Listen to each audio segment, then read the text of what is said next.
Hello, welcome to my channel. Today's painting was a bit of a disaster to start off with, but I think I managed to save it. I did the entire thing using paste and palette knives, and then decided I didn't like it, and I went over it with a brush. So the first part of this painting you'll see with the paste and palette knives.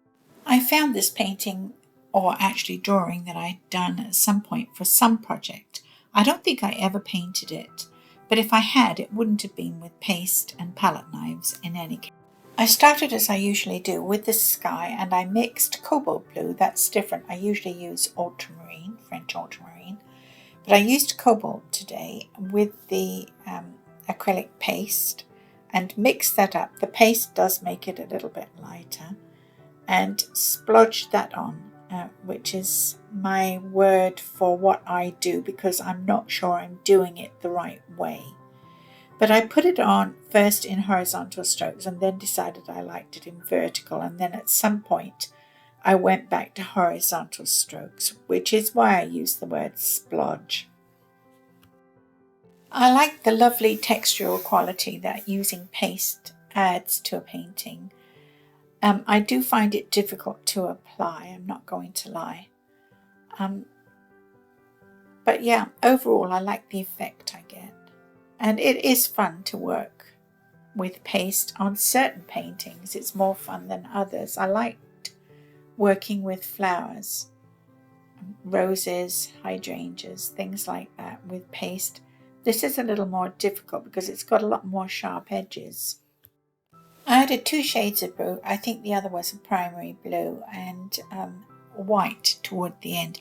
I'm going to cut this bit because it's a bit boring. It takes me forever to get this paint on there. So here I've almost finished the sky. I have the 2 blues, and later when I use the brush I go in and spread more white. The paste itself does add a little bit of white, but it, in my opinion, isn't sufficient. I added the trunks of the trees using the tip of the knife and raw umber. It made them a little bit too big, and that's something else I corrected with the brush. I'm much handier with a brush, I feel, than I am with a palette knife, but I'm hoping to get better at the palette knives.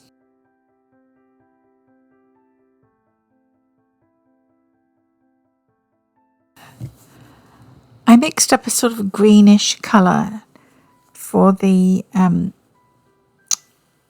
side of the road coming down in front of the house. I wasn't really sure what was going on there, so I thought put some green there. It might read right. And it didn't. It was another thing that I had to adjust at the end of my painting. But, you know, I'm not the perfect painter. I will say I didn't adjust anything with the brush until the paste and paint had dried, mostly dried at any rate. And then I went over the hard surface and changed the colour here and there, and sort of tidied things up a little bit. The final painting isn't hugely different, but it's enough that I feel better about showing it to you. Let's put it that way.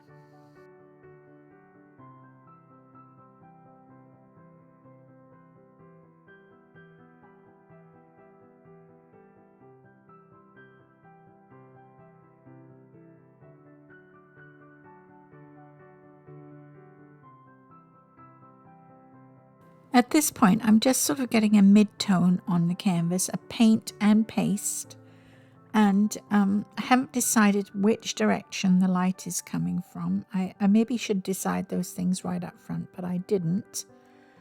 And I think it's probably better if you do. It would probably make it a little easier to know what you're doing. But I didn't make that decision at this point. I made it much later, after I had got the trees painted in, the poplar trees. I don't paint from any kind of guide. I paint straight from my head. I must have seen this area somewhere, either in England or in France, where they have tile roofs. I think France, because of the poplar trees. And I went there many years ago. I loved it. It was so beautiful. And it's definitely not Italy because I've never been there, so I wouldn't have that picture in my head, would I? I mixed raw sienna and a red, I think it was cad red light, cadmium red, and I got this sort of nice tile roof colour. I'm pretty pleased with the colour.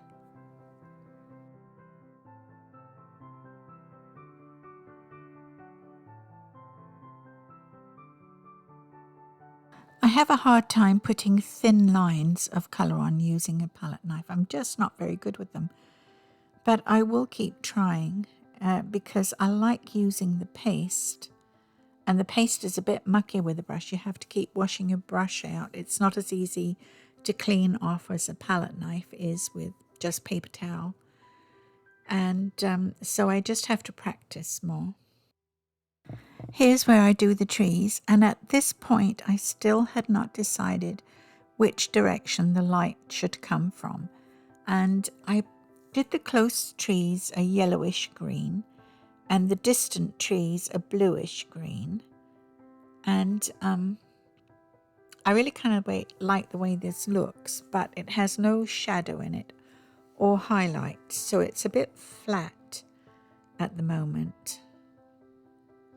And really, you don't get that dimension until you decide on the direction of the light. I didn't have to do too much to the trees. They came out quite nicely, actually. I think I did put a little shadow on them at the very last minute. But at this point in the painting, I wasn't feeling too bad about it.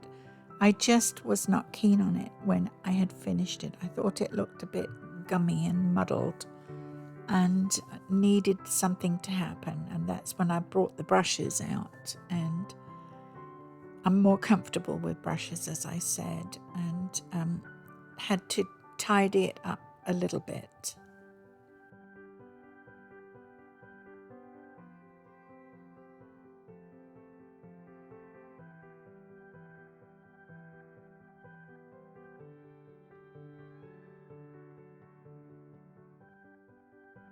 This is where I put the road on, and I could not decide the colour of the road.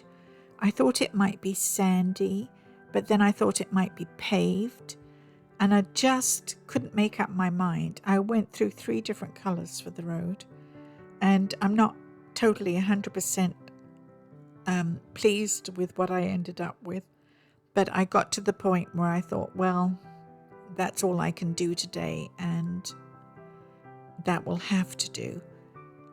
It's not very satisfactory, but I did get something in the end that I was halfway happy with. And sometimes that's all I can do in a painting. Sometimes I just cannot be totally happy about the whole painting. In this painting, I like the trees, and I quite like the roofs of the houses. And I was okay with the sky, but there were other bits of this painting that I wasn't very pleased with when I had finished. But as a whole, it wasn't too bad. And as you know, on this channel, I show you my failures as well as my successes. And I don't count this as a failure, but I don't count it as 100% successful either.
I decided the house fronts would be this sandstone colour, a sort of a stone dash that they use in Europe. I don't think I've ever seen it in the United States, but they do. I think they use stucco in the United States, which is something different, but in Europe they use a stone dash kind of effect. And I also altered the road to be less muddy looking, I thought, but now looking at it again, I don't think I achieved that either. I just was unsure about the road and I couldn't make up my mind about it. I think I should have just gone for a bluish paved road and everybody would have understood that. I don't know why I had to put in this mud-coloured road.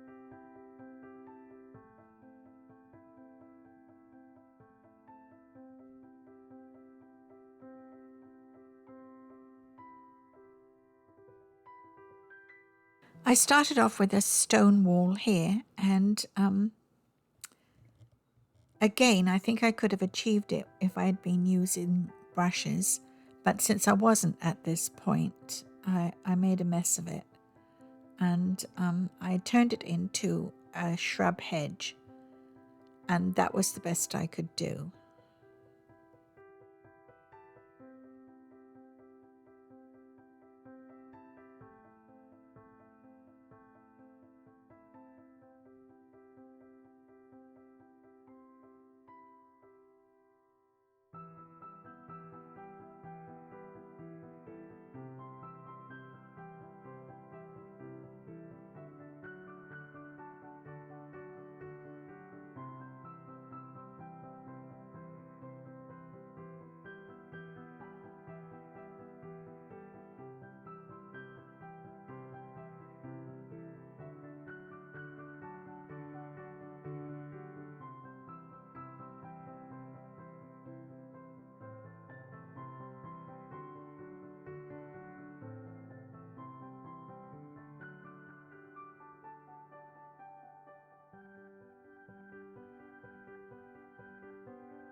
I painted this chimney stack too tall, and at some point I went over it and took the top off with a cloud. That worked really well actually, and made it shorter. And really, apart from that hill at the back, the painting's mostly done.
These windows are another thing that I adjusted with the brush.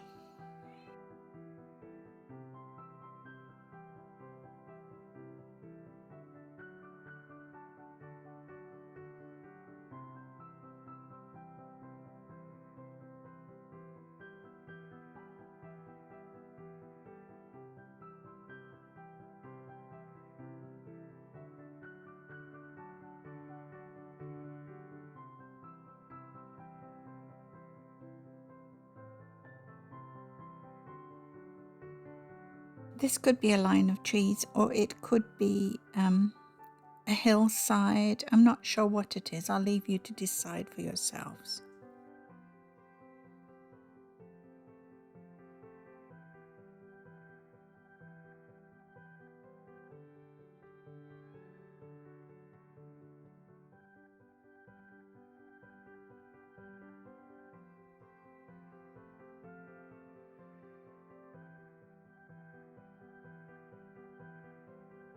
I think it looks a lot better once I was able to skim over the top with a brush and sort of help it along. Well, I hope you enjoyed the video and got something out of it at least, and thank you very much for watching. Thank you to everyone who has liked, shared and subscribed. It's so important to us YouTubers, and it's very, very helpful, and thank you so much to all of you who've done that, and I hope those of you who haven't will consider doing so. Thank you very much for watching, and I'll see you next time. Bye for now.